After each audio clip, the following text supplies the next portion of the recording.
Good evening all. Telangana government అత్యంత త్వరితగతంగా village revenue ఆఫీసర్ని fulfil చేసే అవకాశాలు అయితే ఉన్నాయి. మనకు ఇందులో రెండు పాసిబిలిటీస్ ఉన్నాయి. ఈ రెండు పాసిబిలిటీస్ గురించి కూడా డిస్కస్ చేస్తాను. ఇది మొత్తం కూడా ఆథెంటికేషన్ ఇన్ఫర్మేషన్. మీరు కూడా వీడియోని పూర్తిగా చూసిన తర్వాత మీకు కూడా ఒక ప్రాపర్ ఐడియా అనేది రావడం అనేది జరుగుతుంది. సో ప్రతి ఒక్కరూ వీడియోని పూర్తిగా చూడండి. ఈ వీడియోలో తెలంగాణ విఆర్ఓ నోటిఫికేషన్ 2025 10,954 ఖాళీలు, ఏప్రిల్ చివరి వారంలో నోటిఫికేషన్, జూన్ మొదటి వారంలో పరీక్ష. అవునండి, ఇది ఇందులో రెండు పాసిబిలిటీస్ ఉన్నాయి. మొదటి పాసిబిలిటీస్ ఈ విధంగా అయినా కావచ్చు, ఇంకోటి రెండవ పాసిబిలిటీ కూడా ఉంది. మనం క్లియర్ కట్గా వీడియో చూసుకుందాం. ఎవరైనా మొట్టమొదటిసారిగా మన ఛానల్ని చూస్తున్నట్లయితే లైక్ చేయండి, షేర్ చేయండి. అదేవిధంగా మన తోటి స్నేహితులకు సెండ్ చేయడం ద్వారా దీనికి తీసుకున్న శ్రమ అంతా కూడా కొద్దిగా లైక్ల రూపంలో రిటర్న్ రావడం జరుగుతుంది. ఇక వివరాల్లోకి అయితే వెళ్ళిపోదాం. మనకు అసెంబ్లీ సాక్షిగా మన రాష్ట్ర ముఖ్యమంత్రి సీఎం రేవంత్ అన్న పేర్కొనడం జరిగింది.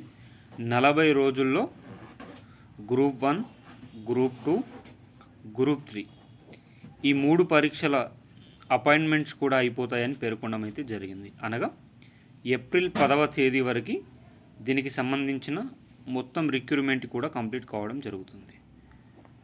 దాని తర్వాత ఇక ఈ ఏప్రిల్ నెలలోనే 2 లేదా 3 నోటిఫికేషన్స్ వచ్చే అవకాశాలు ఉన్నాయి. ఒకటి తెలంగాణ పోలీస్ కానిస్టేబుల్ ఎస్ఐ. ఈ నోటిఫికేషను మ్యాక్సిమం ఏప్రిల్లో వచ్చే అవకాశం అయితే ఉంది. ఆల్రెడీ ఈ మార్చిలోనే దీనికి సంబంధించిన ఖాళీలను, వేకెన్సీలను పంపాలని TSLPRBకి ఉత్తర్వులు కూడా వెళ్ళడం అయితే జరిగిందట. మరి ఇది వచ్చే అవకాశం ఉంది. అదేవిధంగా గ్రూప్ 1 నోటిఫికేషన్, మరొక గ్రూప్ 1 నోటిఫికేషన్ 450 పోస్టులతో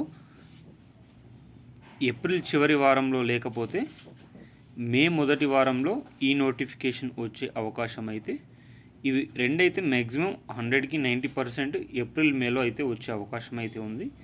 మరి విలేజ్ రెవెన్యూ ఆఫీసర్స్ ఏప్రిల్ చివరి వారంలో నోటిఫికేషన్ వస్తుందని చెప్పడానికి గల కారణం, ఇప్పటికే ఈ 10,954 పోస్టులలో దాదాపు 5,963 మంది పాతవారికి ఈ నెలలోనే ఎగ్జామ్ పెట్టి మళ్ళీ విఆర్ఓలుగా తీసుకుంటామని ప్రభుత్వం పేర్కొన్నది.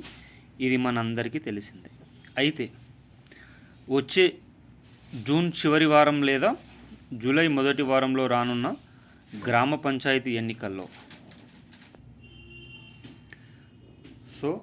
మనకు రానున్న గ్రామ పంచాయతీ ఎన్నికల్లో కాంగ్రెస్ ప్రభుత్వం అత్యధిక మోతాదులలో గెలవాలనుకుంటే తెలంగాణ విలేజ్ రెవెన్యూ ఆఫీసర్స్ని నింపే అవకాశం ఎక్కువ మోతాదులోనే ఉంది. ఈ పాసిబిలిటీ నెంబర్ 1 అనేది ఆల్మోస్ట్ 60% పాసిబిలిటీ అయ్యే అవకాశం అయితే ఉంది. ఎందుకనగా ప్రభుత్వం పైన తీవ్ర వ్యతిరేకత ఇప్పటికే వస్తుంది. ఎలాంటి నోటిఫికేషన్స్ లేవు, పాత నోటిఫికేషన్ని ఫిల్ చేశాము, ఈ విధంగా ఎన్నో వైరుధ్యాలు, వివిధాలైతే విఫలాలైతే నడుస్తున్నాయి.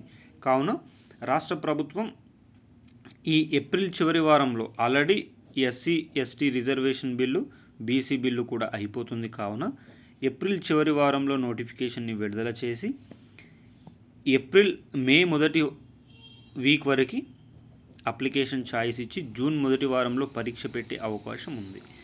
మనకు పంచాయతీ సెక్రటరీలని రాష్ట్ర ప్రభుత్వం కేవలం 1 నెలలోనే ఎగ్జామ్ పెట్టింది మన BRS ప్రభుత్వం. సో ఇది కూడా అదే విధంగా పారదర్శకంగా నిర్వహించాలనే అవకాశం ఉంది. ఒకవేళ ఇదే విధంగా జరిగే అవకాశం ఉన్నట్లయితే గ్రామ పంచాయతీ ఎన్నికల్లో అదేవిధంగా గ్రామాలలో కూడా మనకు కాంగ్రెస్ ప్రభుత్వానికి పాసిబిలిటీస్ ఎక్కువ మోతాదులోనే ఉంటాయి. ఇంకా పాసిబిలిటీ నెంబర్ 2, ఈ పాసిబిలిటీ నెంబర్ 2 ప్రకారం అయితే ఈ అసెంబ్లీ ఎన్నికలు చివరి సెషన్లో దీనికి సంబంధించిన జాబ్ క్యాలెండర్లను ప్రకటిస్తారు. అనగా ఏ నెలలో ఏ నోటిఫికేషన్ ఇస్తారని. ఒకవేళ ఇదే విధంగా ప్రకటించినట్లయితే దీని పాసిబిలిటీ నెంబర్ 2లో జూన్లో దీని నోటిఫికేషన్ వదిలే అవకాశం ఉంది, లేకపోతే మేలో నోటిఫికేషన్ వచ్చే అవకాశం ఉంది. ఎన్నికలు అయిన తర్వాత ఆగస్టులో ఎగ్జామ్ జరిగే అవకాశం అయితే ఉంది. దీనికంటే ఎక్కువ మోతాదులలో విఆర్ఓ పరీక్షకైతే తొందరగానే నోటిఫికేషన్ వచ్చే ఆవశ్యకత ఎక్కువ మోతాదులోనే ఉంది. ఫ్రెండ్స్, ఇలాంటి మరిన్ని ముఖ్యమైన అప్డేట్స్ కోసం మన ఛానల్ని సబ్స్క్రైబ్ చేయండి.